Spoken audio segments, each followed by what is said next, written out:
Alors j'ai maintenant le plaisir d'accueillir le professeur Courtet, qui vient nous parler de la sémiologie du suicide au XXIe siècle. Philippe Courtet est professeur de psychiatrie à l'Université de Montpellier, et il est également chef du département des urgences et des post-urgences psychiatriques du CHU de Montpellier toujours. Ses centres d'intérêt et d'expertise portent sur la génétique et la neuroimagerie de la vulnérabilité au comportement suicidaire, mais aussi sur la génétique et la neuroimagerie du trouble bipolaire et des troubles du comportement alimentaire. Il dirige une équipe de recherche au sein de l'unité INSERM et il est l'auteur de plus de 120 articles scientifiques en langue anglaise. Enfin, le professeur Courtet est membre de plusieurs sociétés savantes, dont l'European Psychiatric Association, et préside la Task Force Suicide du Collège européen de neuropsychopharmacologie. La parole est à vous. Merci beaucoup, bonjour. Merci de votre invitation. Merci de cette charmante introduction. Merci de votre invitation.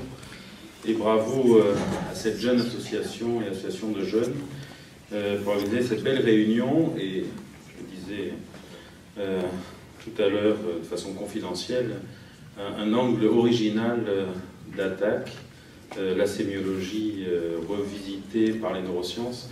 Je crois que c'est un élément extrêmement intéressant qui intéressera beaucoup les chercheurs en psychiatrie, parce que souvent on a le sentiment quand même que on essaye de faire avancer nos travaux, notamment à l'heure actuelle avec les approches neuroscientifiques, pas seulement, mais en utilisant beaucoup ces approches-là, et en même temps on continue à utiliser une clinique, certes, qui peut se démoder, mais surtout, et c'est le cas dans le suicide, donc merci de m'avoir confié cette communication et de m'avoir confié ce titre. C'est pas moi, je crois, qui ai eu l'idée du titre, hein. Je crois que c'est toi, Pierre. Un titre un peu dingue, mais en même temps qui illustre ce fait. Donc il n'y a aucune... c'est pas un titre présomptueux, il a l'air quand même. Je ne sais pas ce que sera la sémiologie du suicide au XXIe siècle. Toujours est-il que la réalité, c'est que la sémiologie du suicide a l'air extrêmement simple. Et pourtant, nous sommes assez incompétents, les cliniciens en général sont assez incompétents pour identifier le risque suicidaire chez les patients. Et c'est sûrement pas étranger au fait que l'épidémiologie du suicide soit celle qu'on connaît, avec 1,5 million de morts par suicide dans le monde, prévu par l'OMS en 2020. Et alors la France n'est pas indemne, vous savez que la France est très mal située en termes d'épidémiologie du suicide, au 7e rang de l'Union européenne, qui compte maintenant 28 pays. Donc de quelle façon est-ce qu'on pourrait envisager, c'est le travail que j'ai essayé de faire évoluer la sémiologie du suicide, parce qu'on connaît notamment des travaux neuroscientifiques, pour essayer à terme d'identifier mieux, plus rapidement et avec une meilleure prédiction, les patients à risque. Alors, premier aspect avec lequel je veux commencer, nous manquons dans le domaine du suicide de nomenclature, de définition exacte, précise et propre des phénomènes. Et alors, on a baigné dans ce cloaque au cours de cette dernière décennie, autour des polémiques sur le rôle iatrogène, suicidogène potentiel des antidépresseurs, qui vraiment est largement repris dans la population. Encore récemment, on voit des hommes politiques dire n'importe quoi à ce sujet, mais je pense que l'erreur vient avant tout on n'est pas étranger, les travaux scientifiques qui ont été réalisés dans ce domaine ne sont pas étrangers à cette confusion et à ce mésusage au niveau de la population. On a parlé de suicidalité. Les antidépresseurs augmenteraient le risque de suicidalité. Qu'est-ce que c'est suicidalité?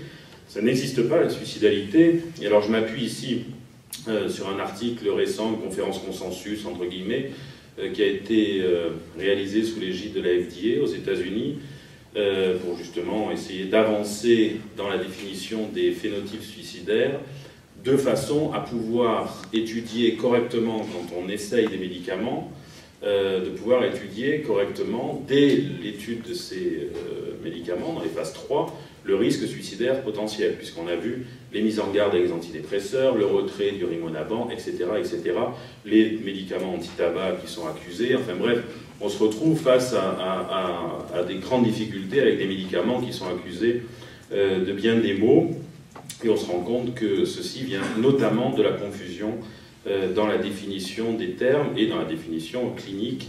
Par exemple, l'alerte sur les antidépresseurs a été mise en place par la FDA et ensuite par l'Agence européenne parce qu'avait été observé un signal dans les études antidépresseurs versus placebo, un risque de suicidalité plus élevé chez les sujets sous antidépresseurs que sous placebo. Le risque de suicidalité, c'était des événements indésirables rapportés par les investigateurs de ces études, qui étaient en rapport avec le suicide. Alors, il n'y avait pas eu de suicide dans ces études antidépresseurs placebo, il y a eu surtout une aggravation des idées de suicide et quelques tentatives de suicide. Et puis, des trucs qui ressemblaient de près ou parfois de très loin à des phénomènes suicidaires. Et il est intéressant d'observer que dans les mêmes méta-analyses de ces mêmes études, quand on regarde des résultats sur l'item suicide des échelles de dépression, alors là, il n'y a plus de différence entre antidépresseurs et placebo. Toujours est-il que les alertes ont été prononcées, qu'on a connu 10 ans de polémique autour de ceci. Bref, donc la suicidalité n'existe pas. Et alors en plus, pour nous en France, c'est encore plus facile, parce que franciser un néologisme qui ne veut rien dire, suicidality, on devrait pouvoir s'en abstenir. Alors, l'AFDA donc recommande d'utiliser cet algorithme, cette classification, qui permet de définir les différents types suicidaires ou non suicidaires. Donc suicide, tentative de suicide, acte préparatoire, idéation suicidaire, et ensuite des phénomènes qui ne sont pas suicidaires ou pour lesquels, vous voyez, on manque d'informations, et on a le droit de dire clairement qu'on manque d'informations plutôt que d'inférer, d'attribuer un phénomène à un côté ou l'autre du spectre. Juste attirer votre attention sur un élément, la tentative de suicide, donc c'est une définition simple qui est effectivement non satisfaisante. Tentative de suicide, c'est un acte auto-agressif réalisé avec une certaine intention de mourir. Certaine intention de mourir. On est d'accord que ce n'est pas très satisfaisant. Et vous voyez qu'on recommande maintenant que de prononcer un diagnostic de tentative de suicide et ensuite d'évaluer l'intention suicidaire. Ça a un intérêt, parce que dans les services d'urgence, 200 000 TS par an en France. Hein, ça veut dire qu'on évalue un suicidant toutes les 2 minutes et demie en France, suicidant, donc sans compter tous les sujets qui ont des idées de suicide, etc., ou qui n'en ont pas et pour lesquels il faut observer qu'il n'y en a pas. L'idée est de décider qu'il y a un diagnostic de tentative de suicide et ensuite on évalue l'intention, ce qui évitera de se faire des nœuds entre « oh mais quand même ça a l'air d'être plus un appel à l'aide que de... » etc. et ou alors là on raconte éventuellement n'importe quoi et du coup on va décider de prises en charge qui seront parfois inappropriées. Alors, le suicide évolue, on va voir comment il va évoluer au XXIe siècle, en tout cas il a déjà commencé à évoluer considérablement, puisque pour la première fois, dans le DSM, est rentré le suicide en dehors des critères diagnostiques pour la dépression ou pour les troubles borderline, et une entité, trouble des conduites suicidaires, trouble conduite suicidaire, a été proposée dans les catégories à l'étude pour l'instant.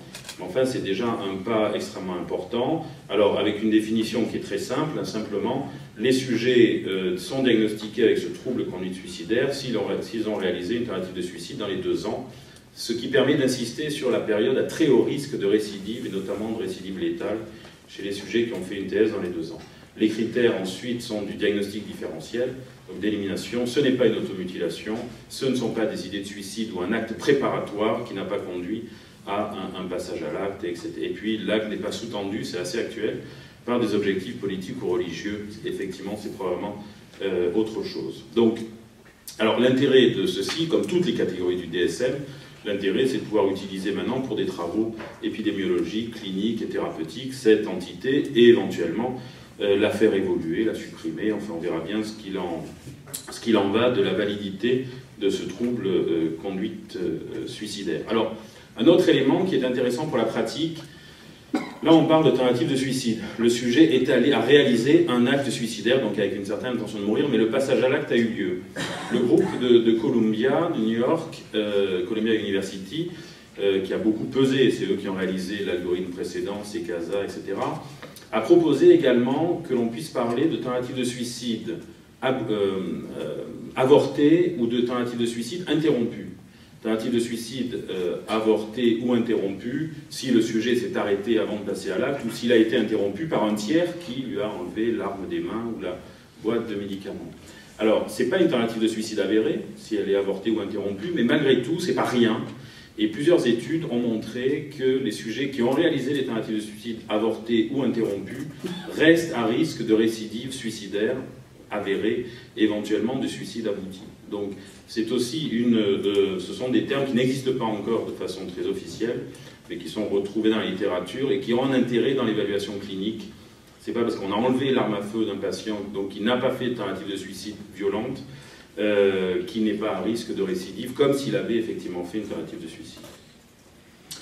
Alors l'enjeu dans le risque suicidaire, je vous disais, un très grand nombre de patients. Ici, une illustration à partir d'une donnée d'études épidémiologiques qui a le mérite de reposer sur une très grande population mondiale dans différents pays en voie de développement et développés, qui nous dit que sur l'année, on retrouve 2% de sujets qui ont des idées suicidaires, 0,6% qui font un plan suicidaire et 0,3% qui font une tentative de suicide, en sachant qu'on peut faire une tentative de suicide sans passer par le plan suicidaire après les idéations. On retrouve donc grosso modo qu'un tiers des sujets vont passer d'idéation à plan et un tiers vont passer d'idéation à tentative de suicide.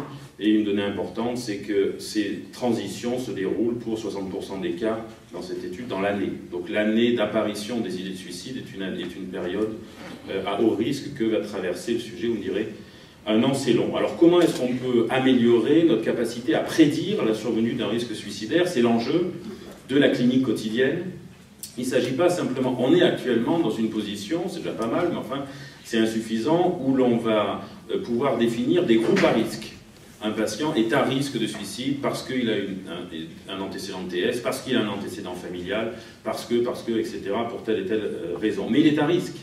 Alors à risque, ça veut dire quoi? Il est à risque de faire un geste suicidaire quand il sort de ma consultation, du service d'urgence, dans 1 an, dans 10 ans, quand? Donc un enjeu important pour la clinique, et qui est un des objectifs importants d'un plan qu'a proposé, d'un agenda pour la recherche que propose l'Alliance nationale pour la prévention du suicide aux États-Unis, pour ceux que ça intéresse, qui a sorti un agenda de recherche extrêmement intéressant, qui donne des idées quand même sur des pistes à suivre, si on ne les suit pas déjà. Et donc c'est un des enjeux importants, comment diagnostiquer un risque suicidaire imminent, parce que ça aura effectivement... ça nous permettra dans la pratique de passer d'un modèle probabiliste, il a un potentiel suicidaire, à un modèle basé sur un risque réel élevé, et donc à adapter les soins à un risque réel. Alors un outil qui est de plus en plus utilisé, notamment dans le cas qui est utilisé dans tous les essais thérapeutiques qui sont réalisés à l'heure actuelle, qui est cette échelle, la Columbia Suicide Severity Rating Scale, qui a été proposée par le groupe de Columbia, justement, à New York, qui est une échelle qui comporte, ici je vous montre simplement la partie idéation suicidaire, et puis une partie évaluation des tentatives de suicide. C'est une échelle qui est extrêmement simple. Je montre celle-là pour dire qu'il existe de très nombreux outils de risque suicidaire, d'évaluation des idées, d'évaluation de que sais-je. Il faut en choisir un. Celui-ci a pignon sur rue. Il a été adopté par la FDA. On peut imaginer qu'on va le voir se répandre largement. Et en même temps, il a un certain intérêt. D'abord parce qu'il est simple. Vous voyez que la définition des items d'idées de suicide, elle reprend un peu ce qu'on a, par exemple, dans l'item suicide de la MADRS ou de la Milton, d'échelle de dépression. Il y a un autre intérêt, c'est qu'on a des verbatims qui nous aident, quand on ne connaît pas par cœur l'échelle, à poser la question, et donc on va coter. Et puis, on estime qu'il y a 2 questions de dépistage. Si le sujet dit désir d'être morte ou pensée suicidaire active non spécifique, non, on passe à la suite. Sinon, on continue à diagnostiquer les idées de suicide avec une gradation. Et alors, cette échelle, c'est le même papier d'un American Journal qui montre la validité, 3 cohortes de sujets, adultes, adolescents, suicidants ou pas, qui ont été suivis. Et cette étude nous dit que l'évaluation des idées de suicide, donc quand on répond positif à la question 4 ou 5, c'est-à-dire une idéation suicidaire active, qu'il y ait un scénario ou non, c'est prédictif à 1 an d'une tentative de suicide chez les ados suicidants, alors qu'une autre échelle très fameuse, l'échelle de Beck, échelle d'évaluation du suicide de Beck, des idées de suicide, pardon, de Beck, ne permettait pas de prédire. Prédictif de TS avéré, interrompu ou avorté également. Alors, pour dire également, et ça c'est extrêmement intéressant, je vais en redire un mot, qu'il existe une version électronique, il faut vivre avec son temps, qui a été étudiée. Alors là, c'est pas une publication, on peut retrouver ça, ce type d'information sur le site CSSRS, un très beau site internet, tout, enfin, beau marketing, beau travail, mais aussi des études. 35 000 sujets, un certain nombre c'est un outil qui est utilisé à l'heure actuelle dans très nombreux hôpitaux américains dans le cadre de la psychiatrie de liaison, notamment pour le dépistage du risque suicidaire chez les patients souffrant de pathologies somatiques. Et là encore, ces questions, idées de suicide active, scénario ou pas, et ou antécédents alternatifs de suicide, sont associés à un risque prédictif de survenue d'une tentative de suicide, donc variable selon l'intensité et l'existence de TS. Donc un outil que je propose, alors je n'ai pas d'action, de royalties, pas impliqué dans une publication, aucun lien d'intérêt, j'aurais rien contre, mais enfin c'est le cas, donc je fais la publicité absolument gratuite pour un outil qui a l'air de s'imposer et qui en tout cas a une validité et qui est intéressant, et qui est simple. Et je reviendrai à la fin, auquel il est extrêmement simple de se former. Alors, puisqu'il faut vivre avec son temps, on a réalisé une étude avec Joël Svendsen, qu'avait lancé Adela Yanita, qui est ici, pendant son master, une étude qui est basée sur l'utilisation de ces trucs qu'on utilise normalement tous, plusieurs fois par jour. C'est faire de l'ecological momentary assessment, c'est-à-dire que les technologies mobiles nous permettent, avec les smartphones, d'évaluer in vivo leurs patients, non seulement in vivo, en temps réel et dans leur environnement normal, et pas seulement de façon rétrospective quand on les reçoit en consultation. Et pour l'évaluation du risque suicidaire, par exemple des idées de suicide, il est intéressant de pouvoir réellement être avec le patient et accompagner le patient. Alors ça, ce sont les données de l'étude de faisabilité. On avait recruté 4 groupes de sujets, des témoins sains, 3 groupes qui avaient été recrutés dans le cadre d'une étude d'imagerie, donc des témoins sains, des témoins affectifs, histoire de dépression et pas de TS, et des sujets qui avaient une histoire de TS, et puis des suicidants récents qui sortaient de l'hôpital où ils avaient été admis pour une TS, et on a des taux d'acceptation dans l'étude qui vont de 2/3 des patients à 88%, et des taux d'observance, de compliance, c'est-à-dire de remplissage des informations. Alors préalable, les patients, le smartphone sonnait 5 fois par jour, pendant une semaine consécutive, et à chaque fois que le smartphone sonnait, le patient devait remplir ce qu'il faisait. Je suis dans un amphithéâtre avec plein de gens, je ne me sens pas anxieux, pas triste, les idées de suicide, etc. Et on a des taux de compliance, de remplissage qui sont extrêmement élevés, qui vont de 3/4 des patients à 86%. Donc, bonne acceptation, bon remplissage. L'autre élément qui nous intéressait, dans cette évaluation, on évaluait la colère, la tristesse, la joie, et les pensées négatives, et les idées de suicide.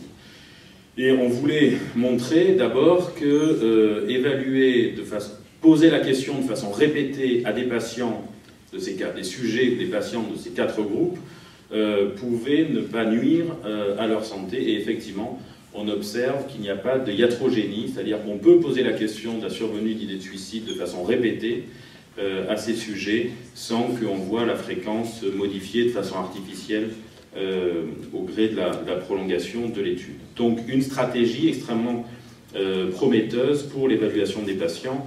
Évidemment, 5 fois par jour pendant une semaine, c'est à des fins de recherche.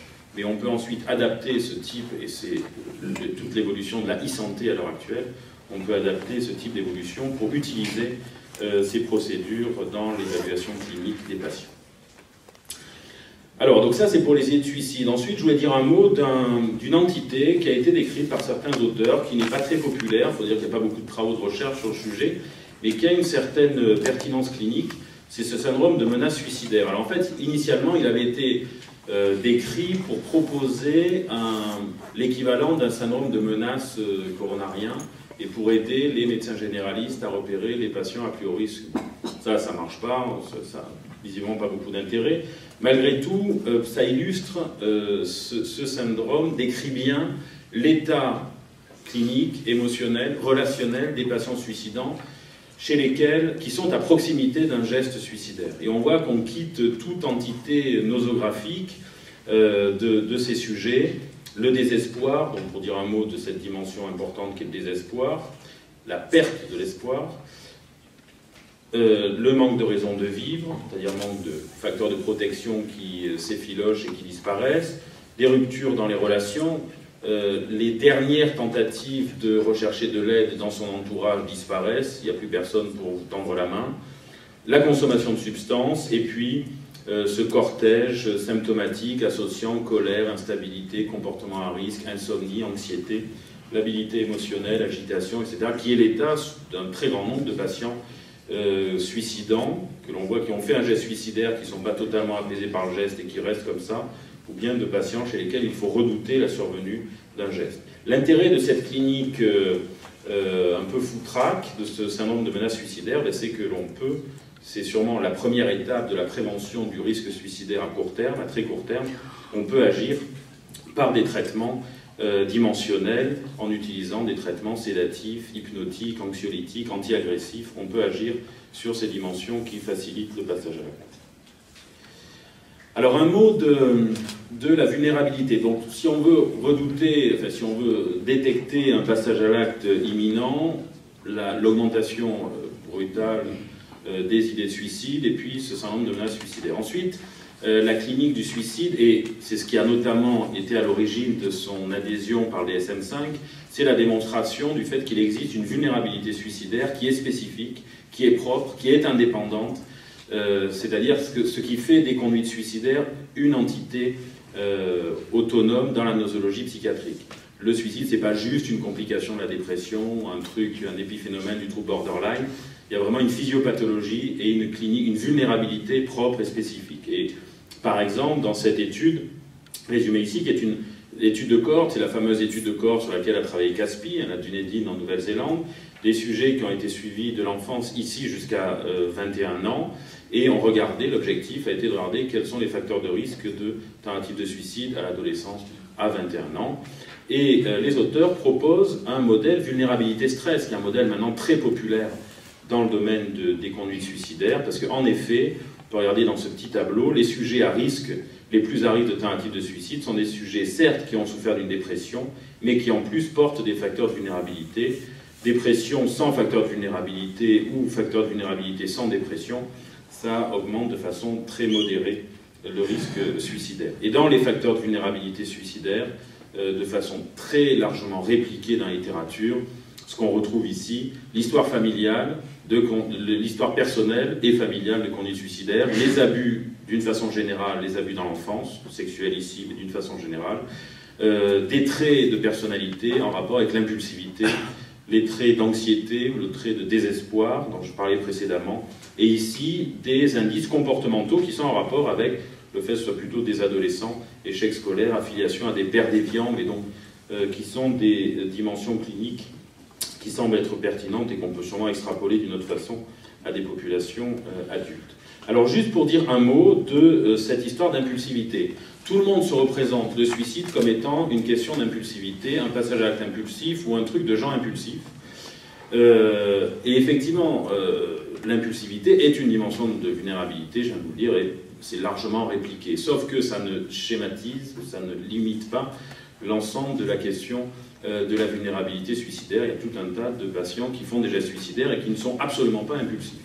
Ensuite, il y a cette idée reçue, un sujet impulsif va faire un geste impulsif, et par définition, un geste impulsif est le plus souvent sans conséquence médicale. À moins d'avoir un fusil ou à moins d'être sur un pont lors du passage à l'acte, en général, un geste impulsif va avoir recours à un moyen qui n'aura pas de conséquences médicales. Donc, personnalité impulsive, geste impulsif, pseudo-suicide, quoi. Et il ne s'est rien passé. Ça, c'est faux. Et on sait que, par exemple, les sujets borderline, certaines doses d'impulsivité, font beaucoup de gestes suicidaires, certes, mais dans le tas, se suicident autant que les patients déprimés. Simplement, ils font beaucoup de tentatives de suicide.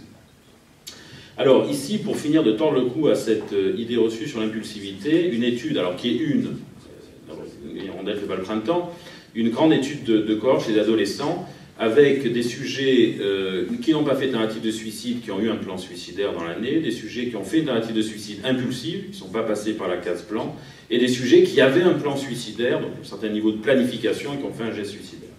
Et on retrouve, ici on n'utilisait pas une échelle d'impulsivité, mais une observation des comportements impulsifs de ces adolescents. Les sujets qui ont les plus de comportements impulsifs sont les sujets qui ont fait les gestes suicidaires les plus planifiés. Donc c'est le contre-exemple de impulsivité de la personnalité va indiquer impulsivité du geste suicidaire. Ça, c'est un leurre qu'il faut éviter. Un autre, pour attirer l'attention sur le fait que la clinique suicidaire, d'abord elle se dégage au-delà des idées de suicidaire ou de la planification suicidaire proprement dit, en même temps, il est intéressant d'observer un certain nombre d'indicateurs comportementaux, et je vous montre un certain nombre de menaces suicidaires, c'est un peu un fourre-tout. Là, chez les adolescents, on voit bien une symptomatologie comportementale particulière, et une étude extrêmement intéressante, qui est très récente, sort d'un projet européen sur les comportements à risque, notamment suicidaires, chez les adolescents à nouveau.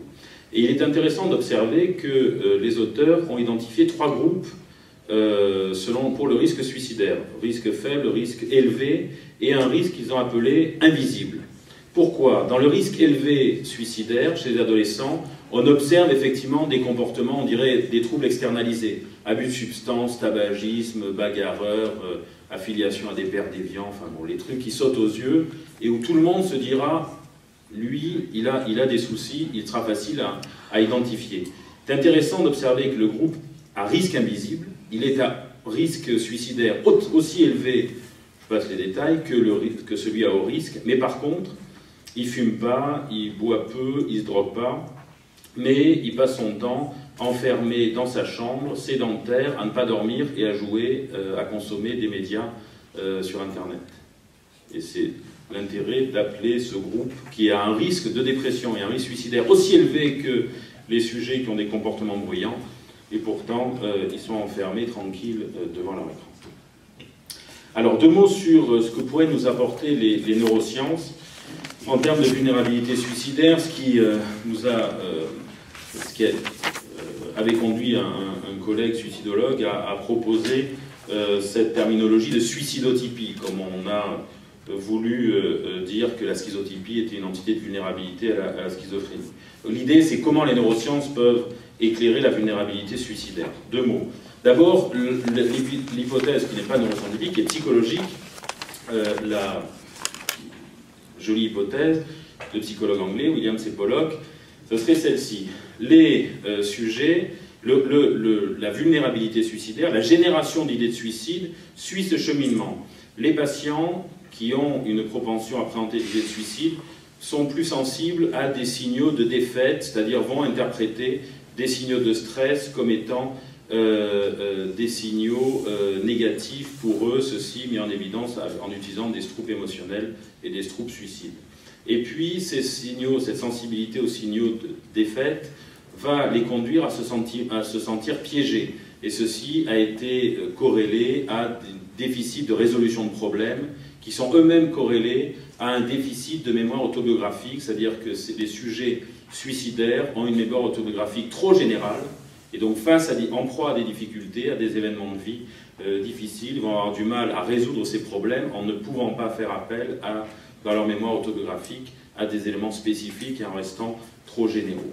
Et 3e phase de cette hypothèse, le sentiment d'impuissance avec un défaut de fluence qui est corrélé au désespoir, ce qui fait que les sujets soumis à des facteurs de stress vont se sentir en proie à ce qu'on appelle la défaite, et puis se sentir piégés, et se sentir en manque d'espoir, désespoir, et donc risque de passer à l'acte sur le plan suicidaire. En tout cas, ça va générer des idées de suicide.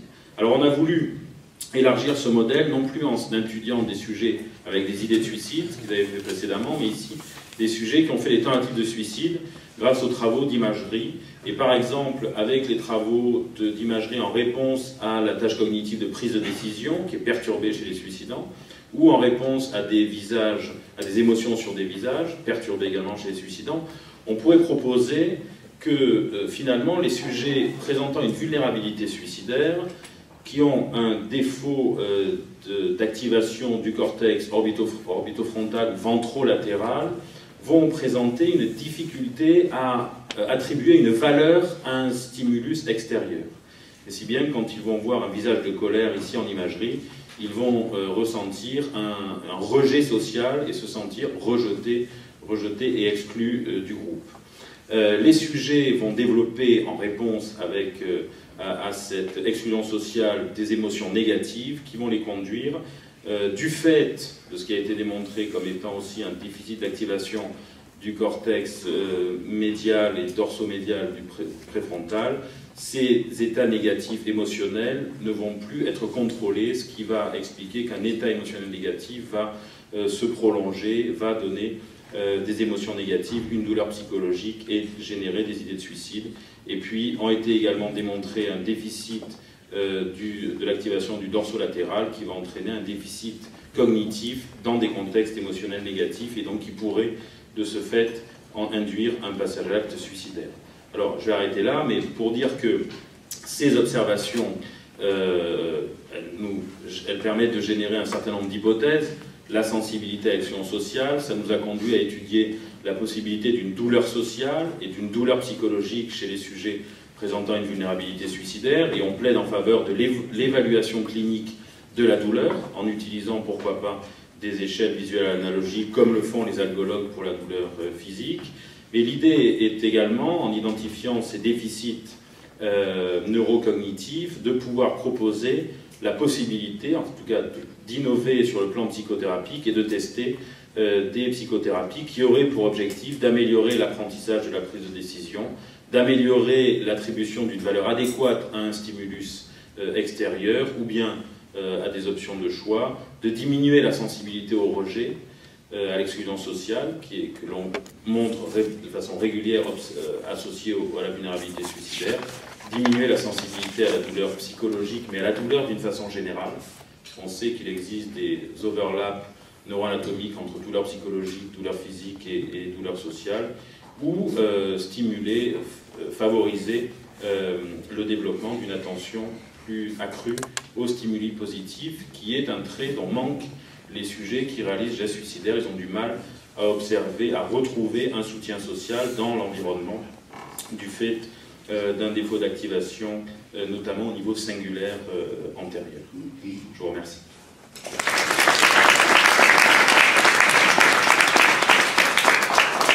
Merci professeur Courtet pour cette présentation aussi claire que passionnante sur ce sujet si important qu'est le suicide et auquel nous sommes tous confrontés quotidiennement en tant que soignants. J'imagine que ça appelle un certain nombre de questions de la part de l'assistance.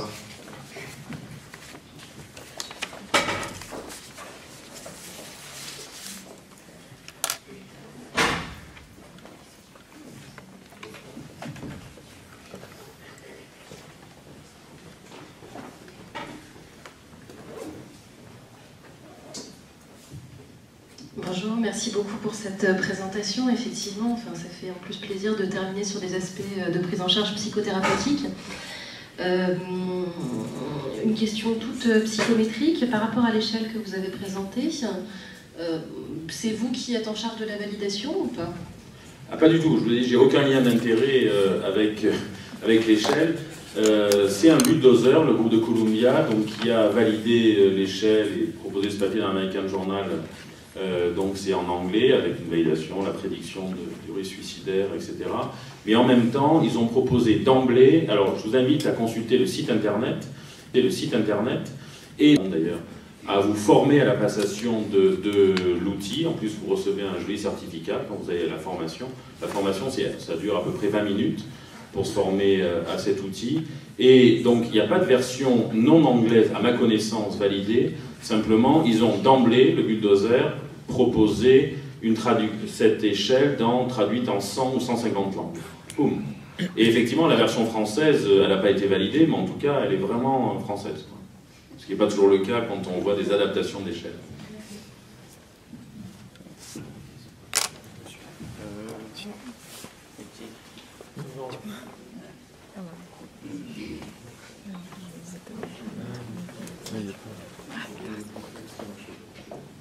Oui, moi. Ah bon, d'accord. Celui-là. Merci. Juste un mot. Votre groupe, à risque invisible, a un nom malheureusement que je ne me rappelle pas, il faudrait demander à Pichot ou à Jean-François Hilaire, mais c'est un nom au Japon, un nom japonais. C'est le groupe le plus suicidant au Japon.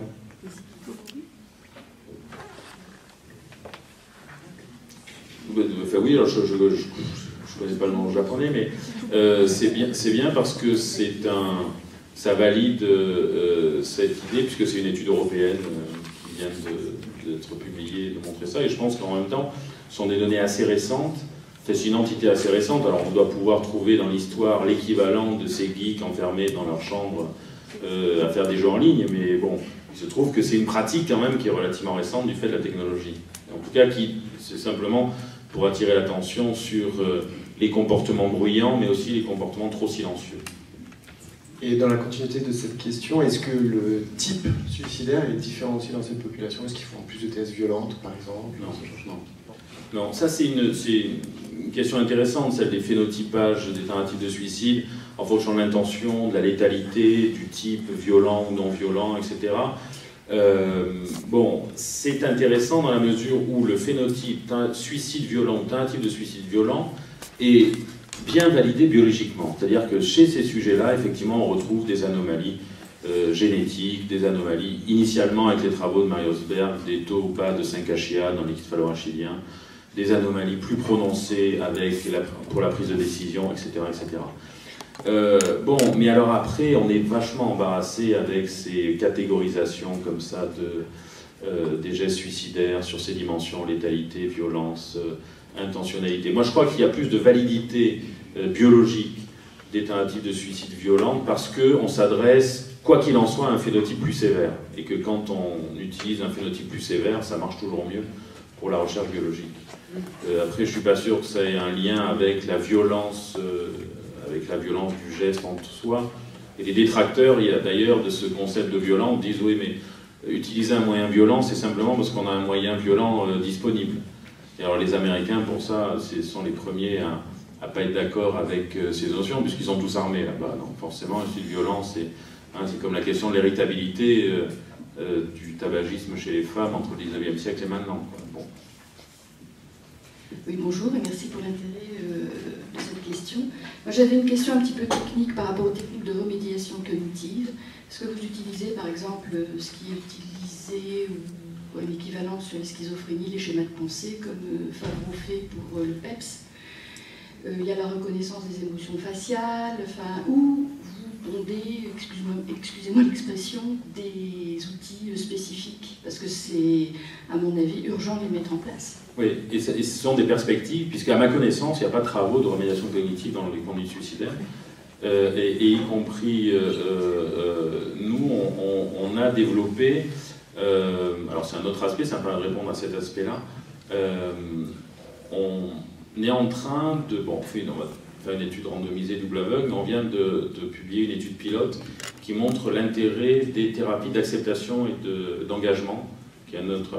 On est dans les psychothérapies troisième vague, proche de la méditation, enfin pas tout à fait.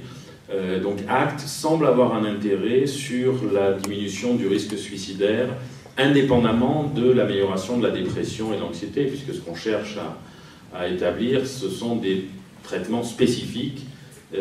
Donc par exemple, et on avait un résultat intéressant, où on observe que la diminution des idées de suicide est corrélée aux capacités d'acceptation au cours de la tâche et non pas à l'amélioration de la dépression. Donc on est sur des mécanismes qui pourraient être davantage spécifiques et expliquer une efficacité, comme sur le plan médicamenteux pour la question de la kétamine, où l'effet majeur de la kétamine sur les idées de suicide n'est pas seulement expliqué par l'effet antidépresseur de la kétamine. Il l'est en partie, mais pas seulement. Donc ça, c'est psychothérapies sur lesquelles on est, qui sont des psychothérapies davantage de psychologie positive ou bien acceptation et engagement. Mais remédiation cognitive, je pense qu'effectivement, c'était ma dernière diapositive, ce sont des techniques à développer, à déployer. Pour tout vous dire, nous on commence à utiliser ces techniques dans le trouble bipolaire, dans le cadre des centres experts de trouble bipolaire, pour ensuite pouvoir justement avoir une meilleure connaissance et les adapter à nos patients à risque suicidaire. Alors j'aurais une dernière question, une question de thérapeutique cette fois, enfin encore. En fait, il y a toute une littérature scientifique qui présente le lithium comme ayant des vertus anti-suicide. Alors qu'en pensez-vous, et est-ce que vous pensez que ce médicament a vocation à entrer dans l'arsenal thérapeutique de la prise en charge de ces patients? Oui, merci pour cette précision. D'abord, il y a une énorme littérature qui montre que les sels de lithium en usage prolongé diminue de façon considérable la mortalité suicidaire. Les données versus placebo comparateur nous disent que le lithium permet de prévenir la mortalité suicidaire. Ensuite, il y a beaucoup d'études observationnelles qui montrent que ça permet de diminuer également les tentatives de suicide. Donc il y a un effet anti-suicide propre du lithium qui n'est encore une fois pas expliqué seulement par les vertus thymorégulatrices. Il y a des données qui démontrent ça. On vient de publier une étude montrant que le lithium pourrait améliorer les capacités de prise de décision que l'on retrouve en même temps de l'autre côté qui sont largement retrouvés maintenant comme étant un trait cognitif de vulnérabilité suicidaire. Donc le lithium pourrait dans ces mécanismes agir sur la prise de décision. C'est pas très moléculaire comme mécanisme, en tout cas il semble que le lithium améliore la prise de décision et que améliorer la prise de décision ça doit faire du bien aux patients qui ont une vulnérabilité suicidaire. Donc, et puis il y a des données d'imagerie également qui montrent que le lithium a un effet neurotrophique au niveau du cortex orbitofrontal qui est une région vraiment très impliquée également avec pas mal d'études dans la vulnérabilité suicidaire. Bref, il y a un cortège d'observations cliniques, d'études randomisées contrôlées et d'arguments neuroscientifiques indirects qui suggèrent vraiment que le lithium ait un effet anti-suicide dans le trouble bipolaire, mais également dans le trouble unipolaire. C'est un élément important à dire. Il n'y a pas de données en dehors des troubles affectifs, des troubles de l'humeur. Donc ça voudrait dire que chez les patients en arrêt suicidaire, il faut donner du lithium. Le problème, c'est que les patients en arrêt suicidaire, qu'on n'a pas de capacité à prédire avec certitude, ils pourraient passer à l'acte, et que le lithium en overdose est extrêmement toxique. Du coup, les cliniciens ne le prescrivent pas. On ne cherche pas l'effet bénéfique parce qu'on a peur sûrement d'abord de ne pas nuire.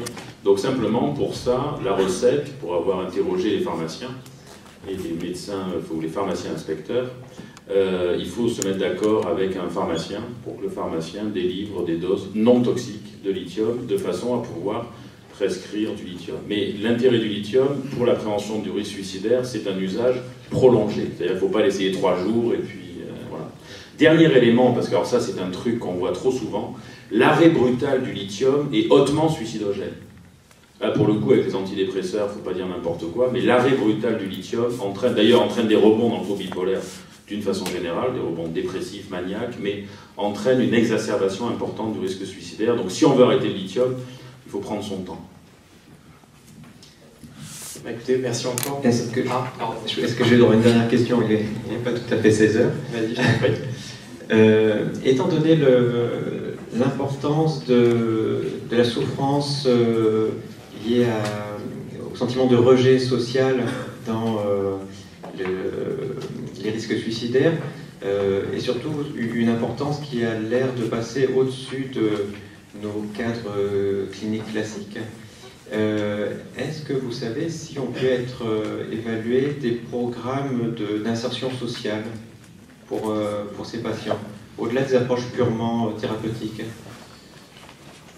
Là, il faudrait que j'y réfléchisse plus que ça. Ce qu'on sait, c'est qu'il y a une guerre d'épidémiologistes, mais que depuis toutes les études publiées dans les plus grandes revues, Lancet, BMJ, etc., nous montrent que depuis cette crise économique ou financière de 2008, l'augmentation du chômage s'accompagne d'une augmentation des taux de suicide dans les différents pays occidentaux, européens et aux États-Unis. Bon, alors ça, c'est dans l'autre sens.